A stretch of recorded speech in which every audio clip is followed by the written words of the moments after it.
1953년 한국 전쟁이 끝났습니다. 그리고 우리나라는 정말 폐허였습니다. 자, 그렇게 50년대를 맞이했는데요. 먹을 게 아무것도 없었습니다. 그래서 우리는 미국으로부터 원조를 받게 됩니다. 이것을 원조 경제라고 부르는데요. 밀가루, 설탕, 면이랄지 재봉틀에 실에 고무 타이어까지 모든 생필품을 우리는 원조 받는, 그래서 근근히 살아가는 삶을 살았습니다. 미국의 원조는 50년대 후반에 끊기게 되고요. 자, 60년대를 맞은 우리나라는 뭔가 스스로 경제를 발전시켜야 될 상황에 놓이게 됩니다. 우리 정부는 생각했어요. 값싼 노동력이 많으니까 뭔가를 만들어서 수출을 하면 되겠다. 수출 주도형 산업을 꿈꿨다는 얘기죠. 근데 종잣돈이 있어야 수출을 할 거 아닙니까? 미국 원조도 끝났고요. 그때 우리나라에게 기회가 주어졌으니 그것이 첫 번째 파독, 간호사 광부였습니다. 파독이라는 것은 이제 독일에 파견을 한다는 얘기인데요. 그때 독일 같은 경우는 이제 간호사하고 광부가 3D 업종이었습니다. 더티하고 덴저러스하고 그리고 디피컬트한 그런 직종이었는데요. 일단 광부 같은 경우는 굉장히 좀 폐병도 걸리고 열악하고 위험하지 않습니까? 많이 꺼렸다고요. 간호사 같은 경우는 복지 정책이 막 확대되던 시절이라 병원의 환자들이 차고 넘쳤거든요. 공급이 굉장히 필요한 상황이었어요.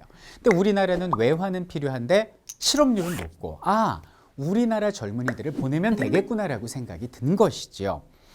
당시 광부를 모집하는데 말입니다. 500명 모집하는데 무려 4만 6천 명이 모이게 됩니다. 경쟁률 92대 1. 거기서 뽑힌 사람들이 독일로 보내졌는데 모두 8천 명 정도가 되고요. 간호사 같은 경우도 엄격한 심사와 교육을 거쳐서 만여 명이 독일에 파견되게 됩니다.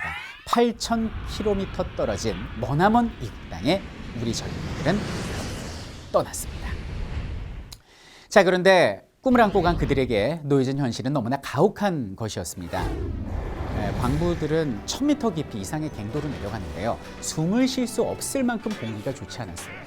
그 상황에서 그 뜨거운 공기를 마시면서 50kg이 넘는 쇳덩이를 이고 거기서 탄을 캐야 했던 거 아닙니까? 너무나 위험한 현장 상황에 무려 27분이나 되시는 분이 사고로 목숨을 잃으셨고요. 또 우울증에 걸리십니다. 그래서 4분이 스스로 목숨을 끊게 됩니다. 간호사는 어떻습니까? 말이 백의의 천사, 나이팅게일 그런 거 아니에요. 매일 닦는 것이 시체요. 매일 받는 것이 그들의 똥오줌, 수발을 들다 보니까 많은 사람들이 우울증에 걸리게 되죠. 그래서 스스로 목숨을 끊게 됩니다. 그들은 그렇게 어렵게 번 돈을요, 자신들 먹는데 입는데 쓰지 않았습니다. 자신들의 허리띠를 졸라매고요, 고국으로 돈을 송금해 보냈습니다. 당시 그들이 우리나라에 송금한 돈이 1년에 1200달러 정도 됐습니다. 우리나라 연 국민소득이 70달러였으니까요. 그때 우리나라를 살린 건 바로 그들의 눈물 젖은 외화가 아닌가라고 생각이 되고요. 그들이 바로 라인강의 기적을 만들었고 한강의 기적을 만드는 밑거름이 되기도 했습니다. 자, 이 종잣돈을 바탕으로 우리나라는 앞으로 산업화를 향해 전진했고 드디어 70년대는 북한보다 우리가 더 잘 사는 국민소득이 앞서는 결과를 이루게 됩니다. 자, 80년대가 됐습니다. 어느 정도 배는 부른데요. 등은 따신데요. 그래도 우리에게는 아직 아물지 않은 상처가 있습니다. 그게 뭐죠?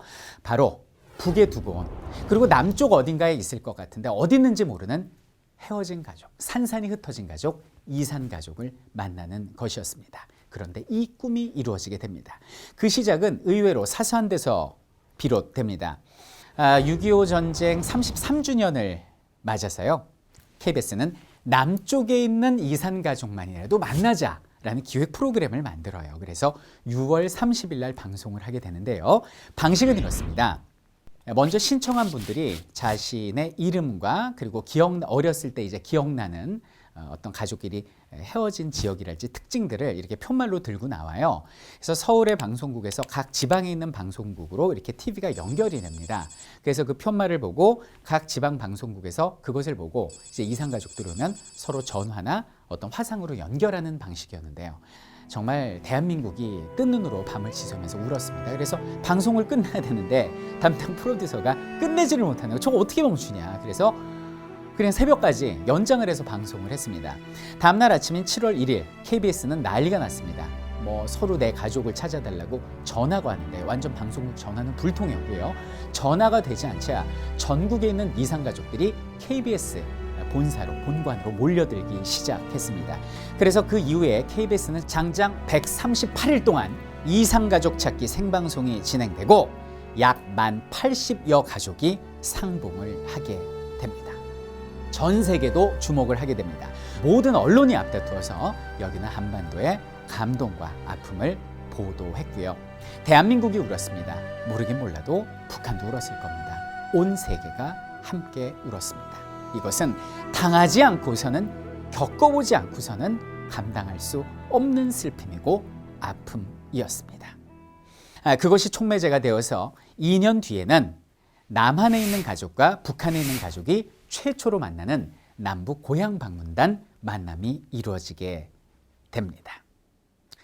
자, 이렇게 가족을 다시 만났습니다. 그리고 우리는 90년대를 맞이했습니다. 승승장구하던 우리는 90년대에 다시 또 위기를 겪게 됩니다. IMF 외환 위기. 우리 민족은 항상 어려운 일이 있을 때마다 똘똘 뭉치는 긍지가 있는 민족입니다.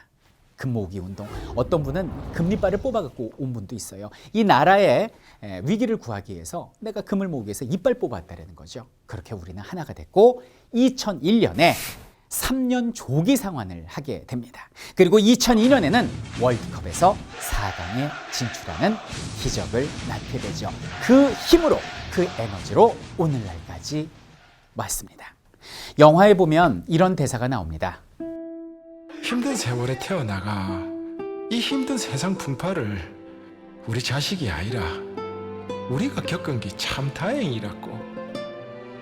우리가 보통 어른들을 만날 때 이렇게 고개 숙여 인사를 하는데요. 그냥 아무 생각 없이 몸짓으로만 우리가 머리를 숙인 건 아닌지 생각해 봅니다. 그분들은요, 우리에게 존경받고 감사받을 만한 자격이 있는 분들입니다. 이제는 작고 볼품없이 굽어진 우리 아버지의 어깨이지만은 그 어깨가 오늘날 대한민국을 만들었습니다.